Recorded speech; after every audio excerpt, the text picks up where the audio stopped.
Thank you. Thank you so much, Dr. Abbas. Can you hear me and do you see my PowerPoint? Yes. Okay. So first of all, I would like everyone before me, to thank the organizer of the conference, so Dr. Abbas, Dr. Hoffman, and Dr. Schutze, because I can imagine how it was difficult to reorganize the things 3 times, and to manage this with the coronavirus situation. So thank you. And of course, I'm delighted to take part on this conference about perspectives on the Ramesside military system. As Dr. Abbas just underlined during his presentation, I am no more working on literary texts from the Ramesside period, kept in Turin, but my PhD was on chariots in Egyptian mines, so more on the cultural reception of chariots in ancient Egypt, and of course, mainly during the New Kingdom. And the presentation I will do today is inspired by both of those research interests, as you will see further. Do you start your presentation in the presentation mode? Yeah, in the presentation thank you. mode. So I will begin with some definitions to explain a bit how, what I mean by military logistics. Well, when I was preparing this presentation, I just tried to find a short definition of this. So I tried first Wikipedia, and the definitions totally fits with what I had in mind. So the definition given nowadays on Wikipedia is: military logistics is the discipline of planning and carrying out the movements. Sorry.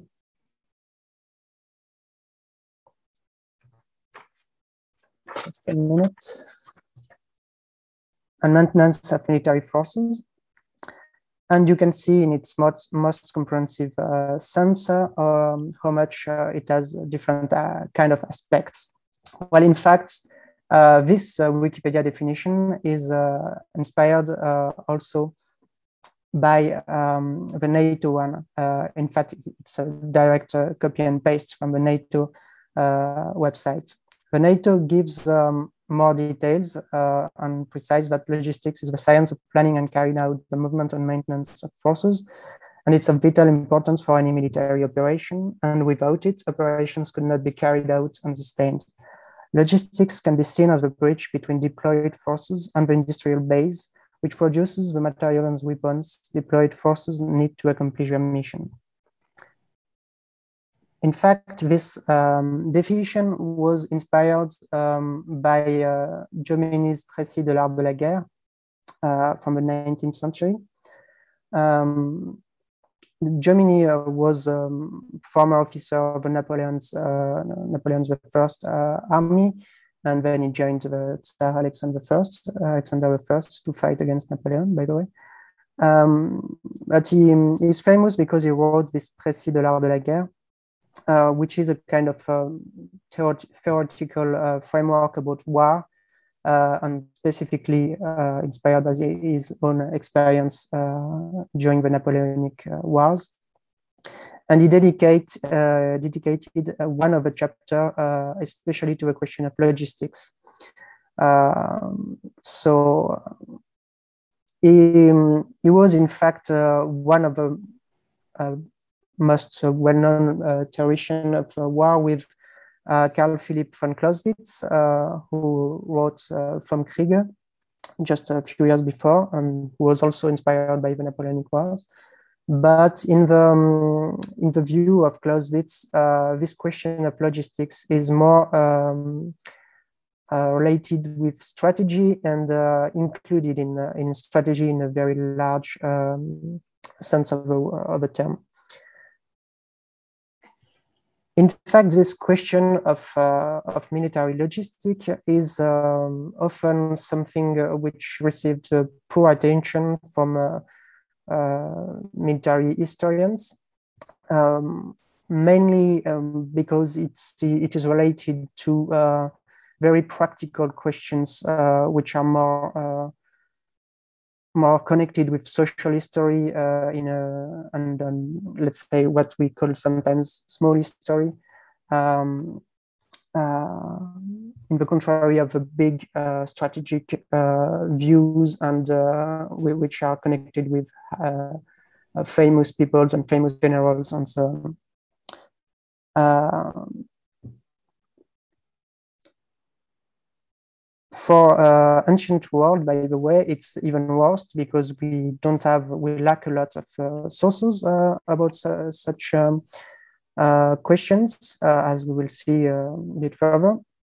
So when synthetic work were published about military logistics, they most of the time just begin with Alexander the Great or the Roman period. Here in this paper, which is very interesting, by the way, the author stands but the earliest known standing army was that of the Assyrians, and they totally forget 2,000 or more than 2,000 of military history in Near East. And by the way, we can also mention other parts of the globe like China and so on.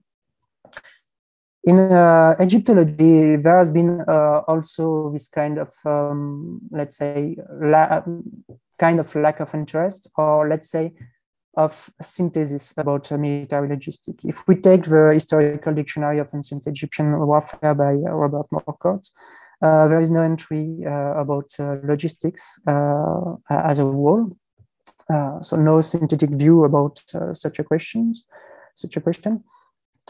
Even if we know that the author was totally aware of this kind of question, and he published very interesting articles about different various aspects of logistics in general.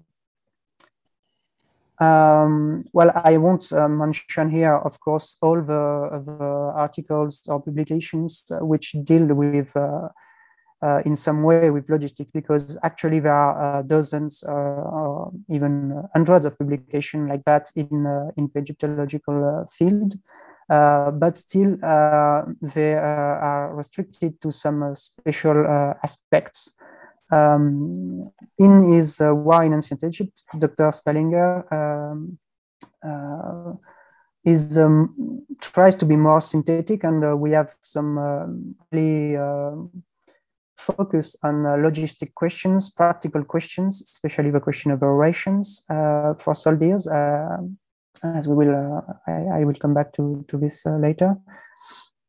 And I think it's one of the maybe the most large view of war in Ancient Egypt, and especially in New Kingdom, which deals also with this kind of questions.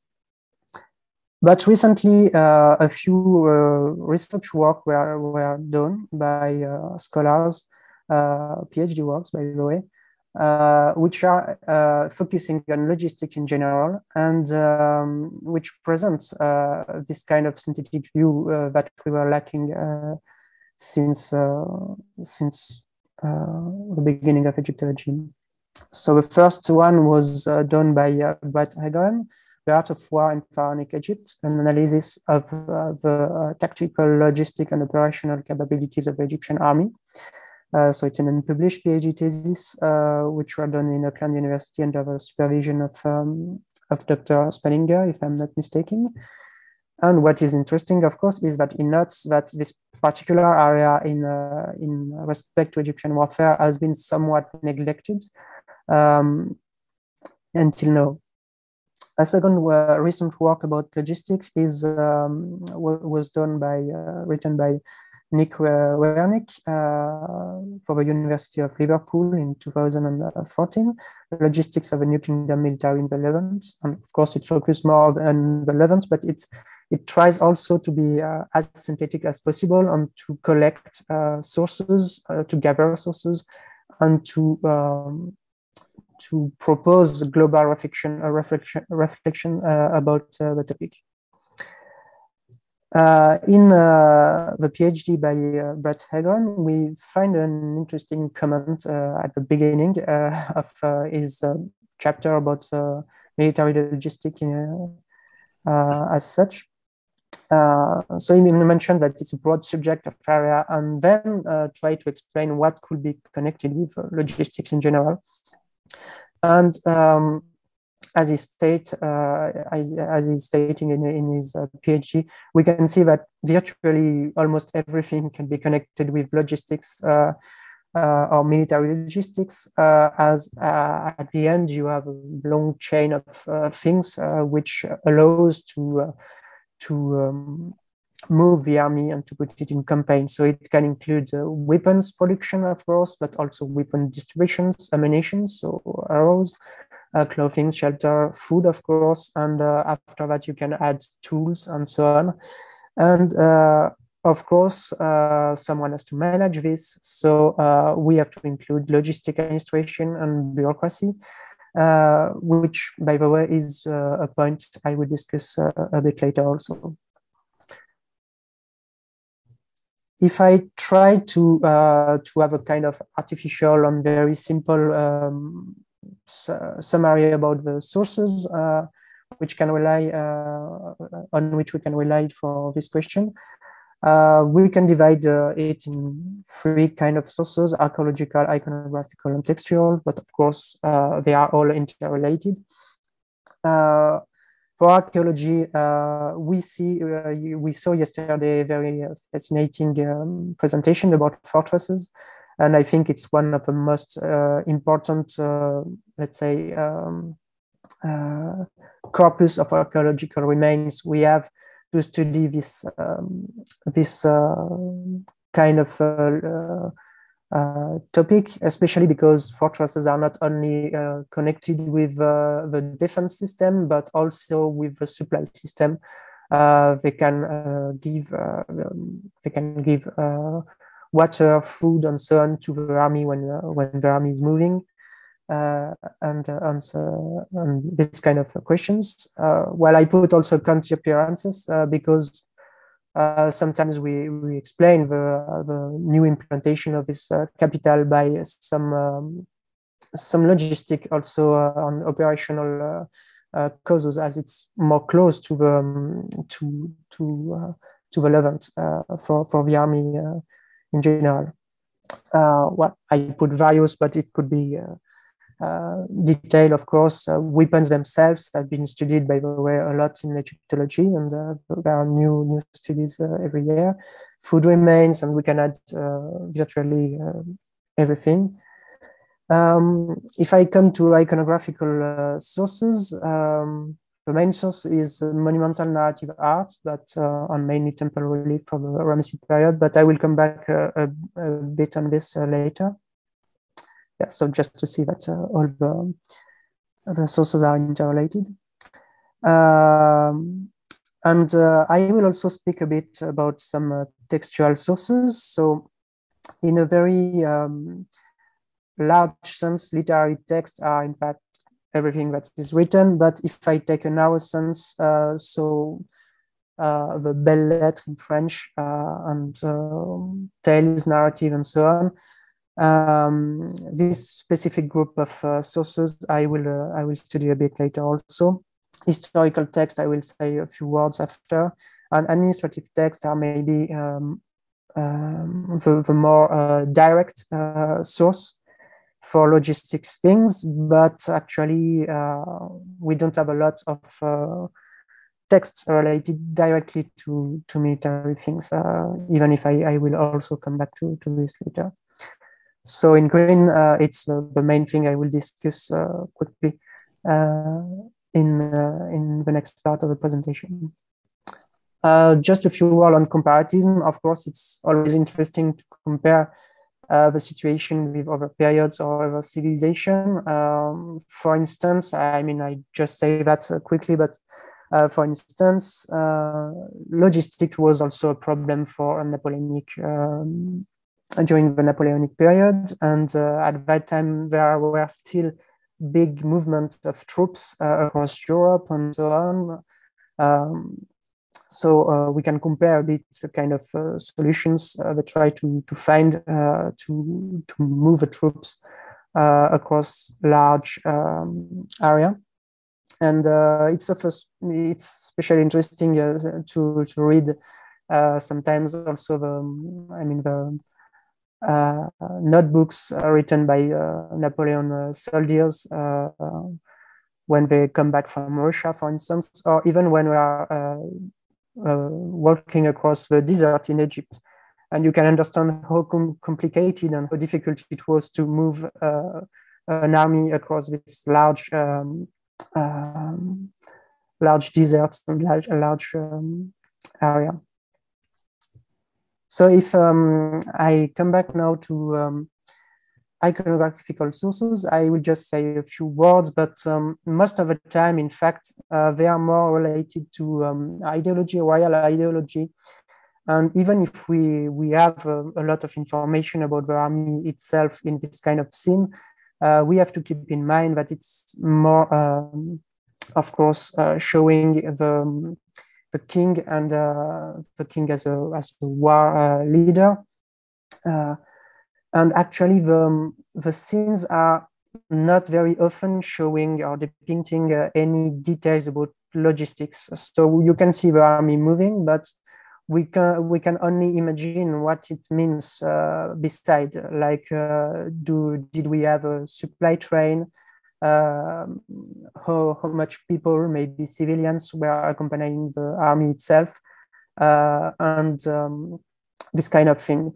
We saw yesterday with Dr. Ola Alagizi presentations the small children and the donkey on the block with the crocodile. So in this case, maybe we have an attestation of some logistic part of the army. But in general, this kind of scene is pretty rare. If I take the historical text, or what we name what we call historical text in Egyptology, I will say that it's a bit the same. So the texts are more related with ideology, royal ideology, than real historical reports. And the lack, of course, this kind of details about the army as in movement and the supply problems they could have and so on. So as Dr. Spallinger did a lot of time in his publications, we still can find a lot of information in this kind of text because we have dates and locations. So we can try to calculate how much time it took for the army to move from one point to another, and to extrapolate a lot of information from this kind of text. There is an interesting thing to note, but it's just an idea I give here.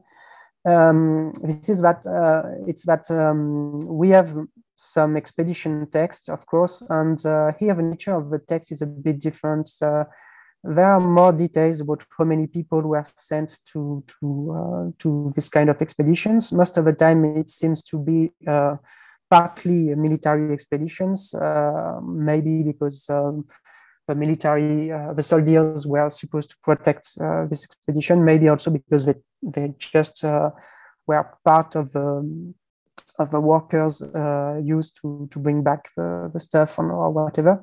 But what's interesting with the expedition texts of the Ramesside period is that, in fact, it appears to be more about the expedition itself than the king. And we have this kind of impression that what is important to record is also the logistic challenge that it's represented to make such expeditions. Speaking about expedition, I can't, working on the Turin collection, I can't say nothing about this document, which is, of course, not related to military expeditions, but more to resources expeditions. So the gold mine papyrus in the Museo Egizio in Turin, which will be republished by Andreas Dorn and Stefan Polis in a few months or years, and which is of special interest because like often in Egypt, with papyrological documents, we rely mostly on the Al-Medina. But we have here an example that Egyptians of this time were able to, of course, to have detailed maps with reliefs and so on. And we can only imagine that, of course, the military officers and scribes had the same kind of documents to prepare the campaign in the Levant or even in the south. Another corpus of interesting documents is about logistics is the late Ramesside letters, first published by Tjaru and then translated by Wente. Well, I took two examples, but it's just also to do a quick comment. Some of those letters are written by the General Payan to the scribe of the necropolis Bouteham. And sometimes the text refers to really practical things for instance, to prepare weapons or chariots or part of chariots to store the different parts and so on. So for instance, in this document is mentioned the poles of chariots to prepare and to store somewhere. And in this second document, it's the General Payan, probably the General Payan, is asking about some bows and some chariots, but we don't know if it's directly connected with warfare or more some celebrations. And anyway, of course, we are here at the end of the Ramesside period, so even if it's connected with warfare, it's a bit different than the big epic battles we have during the 19th dynasty, for instance. To conclude with this overview of resources, the papyrus Wilbur is probably also one interesting illustration of this kind of a kind of data we can find in ancient Egypt in general, because it mentions a lot of chief of the stables, so people who were taking care of horses, which of course we don't know if they were civilians or if they belong all to the military, but they are military related in some way because of their work with horses. And of course we have lists of people and of their work and what they were supposed to do with the fields and so on. So this kind of administrative documents can be also studied in this for this topic of logistics and military logistics specifically. Now, just to comment in detail a few documents, I will come back to the Kadesh camp scene that was commented a bit before. What is interesting in this scene is that we have some unusual scenes, small scenes, inside the camp, and we can see here the details. This scene is actually showing some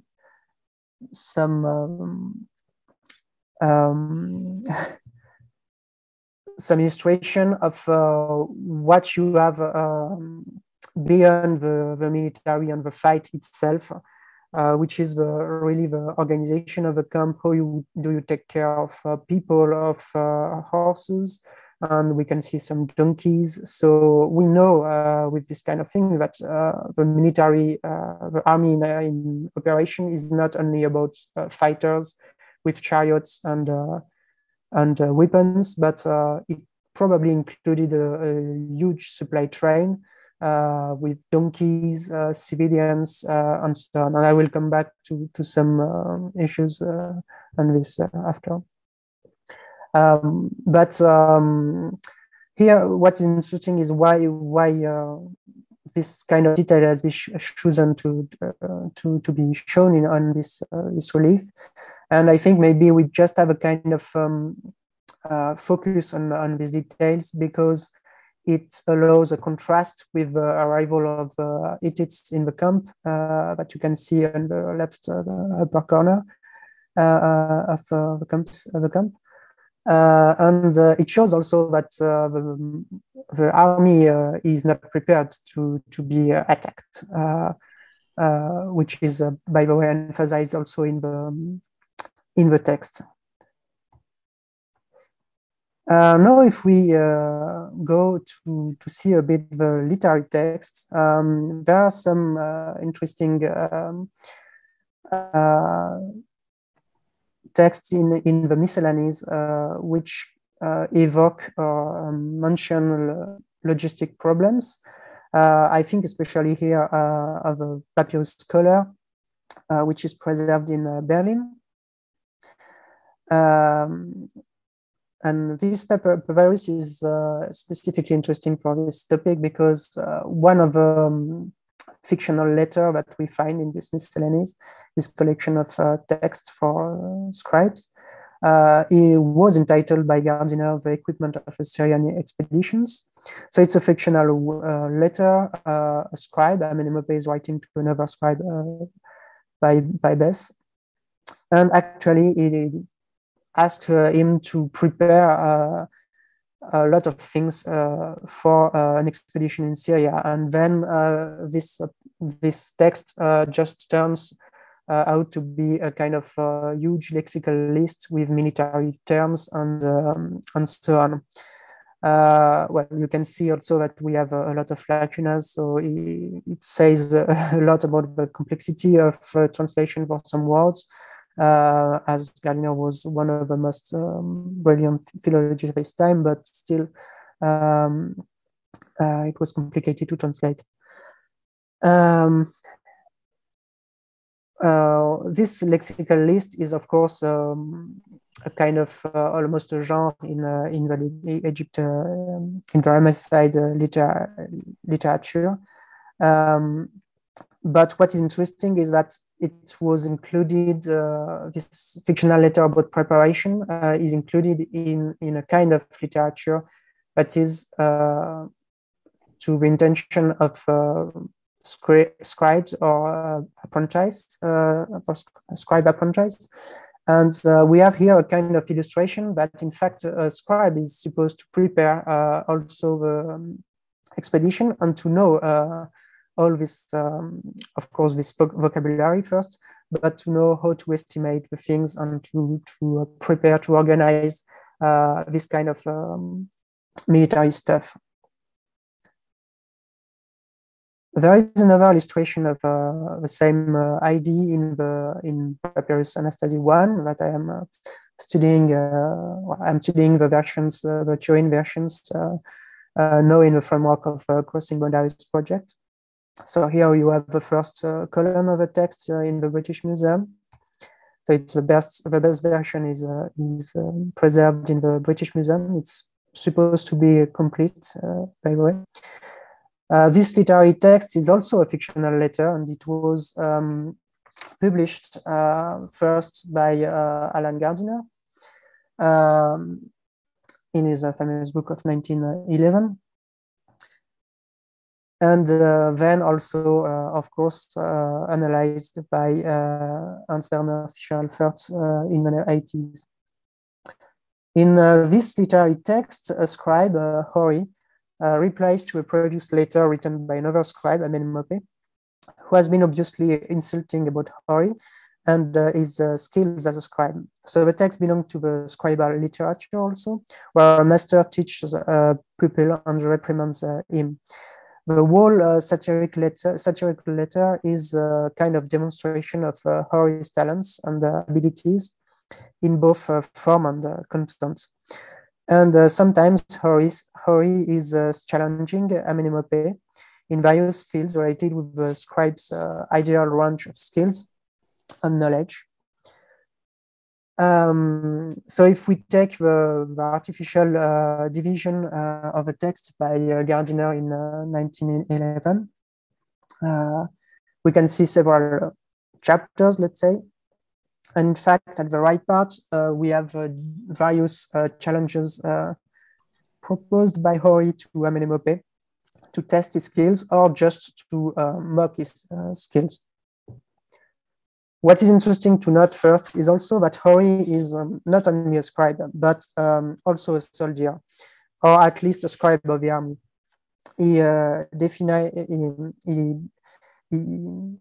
self-presented himself like that in the incipit of the text and also at the end of the text. And actually, he is a scribe on the meher. Meher, I will come back to this after. The precise nature of the meher is not clear, but it's obviously connected with military and chariotry, and also with scribal skills in general.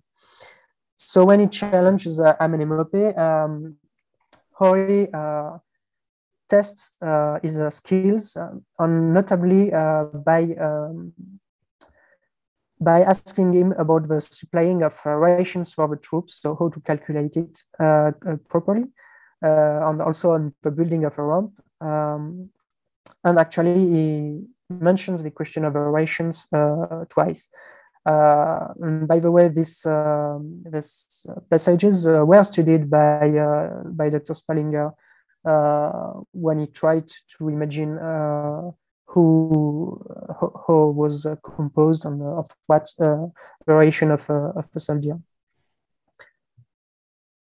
What is interesting is that in yellow you have other challenges by Hori to Amenemope about the transport of an obelisk or erection of a colossus.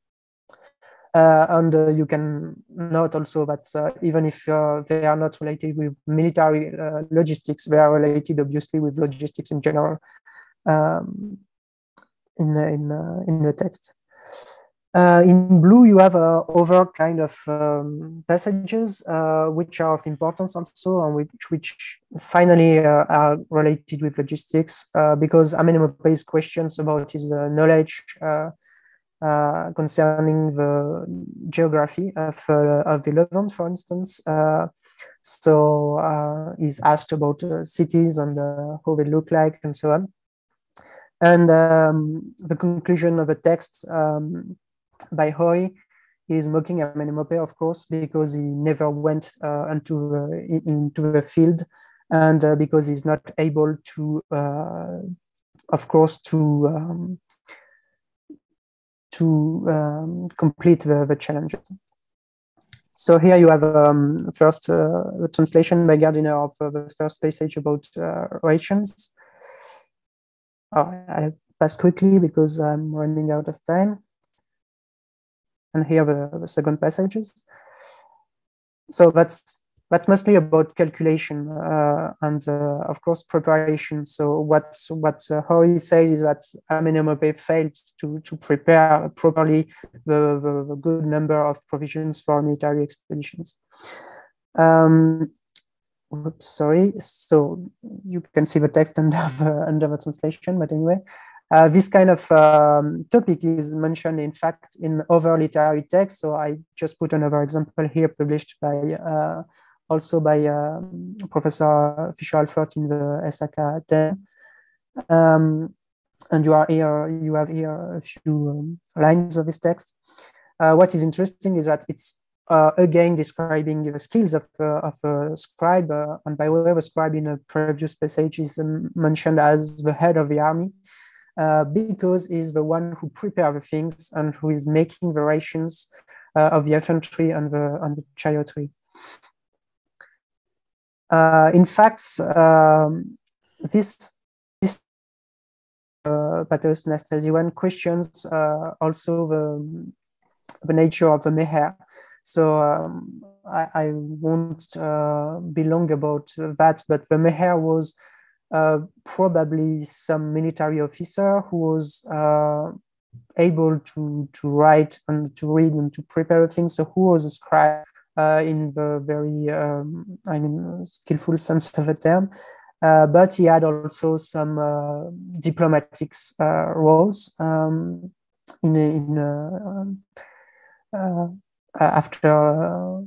the satirical letter of Hori. He was commanding troops and handling with logistics. So in 1994, in his famous book about Semitic words, he's really considering that it's the military officer kind of logistician in this matter.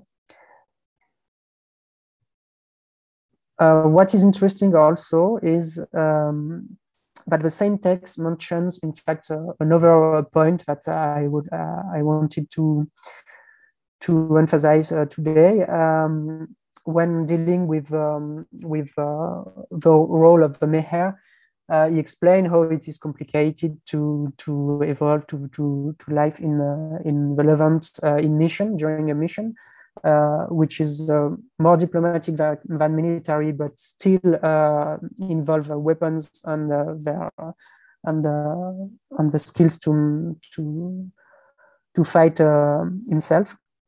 And he also mentions that the chariots of the meher can be broken and need some reparation. So then he explained that you have to go to armory and to ask for the reparation of your chariot. So we don't have any details about this armory, and of course it's a literary text, so we have to be careful when analyzing the text. But what is interesting is that it's put in perspective a bit how complicated you can imagine it was to move hundreds or even thousands of chariots from Egypt into Kadesh, for instance, without any problem of reparation and so on. So I guess most of the charioteers or soldiers were able to fix the minor problems, but at some point they needed also to fix the major ones.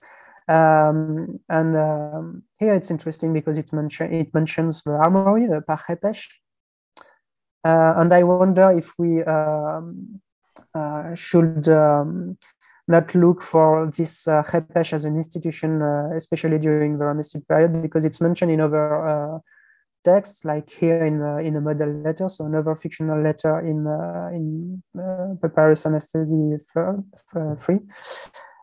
So here it's more connected with celebrations, chariots than warfare, but still those are the same craftsmen working on the chariots. This topic of Chepesh was more or less emphasized by Serge Sonron in an article in the BIFO. And we saw earlier this morning the Tomb of Kiri reliefs, which shows the fabrications and the storage, the production and the storage of weapons in general. So related mainly with chariotry, of course, and with the chariots themselves. We have other scenes of fabrications even during the Ramesside period. So here you have a detail of a block from the tomb of Ikuya. And one interesting document for this question of the Chepesh and the importance of people working on the Chepesh, maybe also as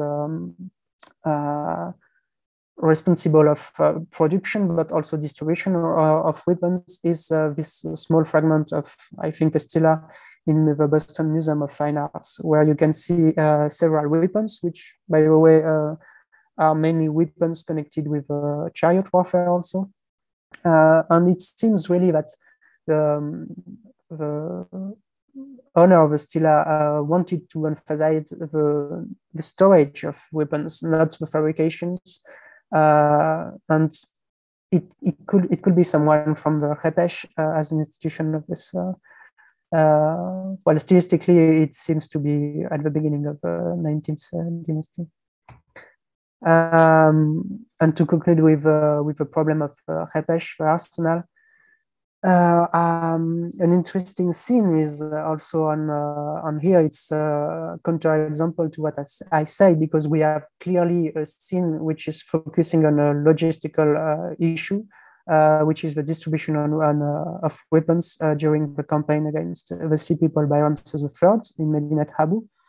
And we can see here really that the focus is made on this distribution of weapons, with the scribes recording the distribution itself. So it's a very uncommon scene, and I think we still have to think about this, because, well, why they did emphasize as such the logistic aspects that are absent otherwise, maybe because it's a crisis case, and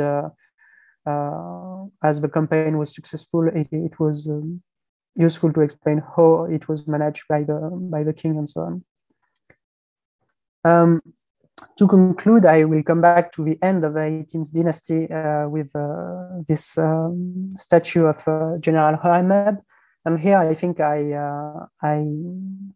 am following a recent book by Niamh Allen to say that there is a kind of convergence between two kind of elites during the New Kingdom, and it's more clear even in the literary text of the Ramesside period. And these two elites are the military ones, of course, which are important and more important with time during the 18th dynasty and then during the Ramesside period, and the old school, let's say, scribal elites, which more or less tries to show that it is a word itself, but which is more and more connected also with the military, and also because of logistical issues, of course, because without scribes, you can't prepare your campaign.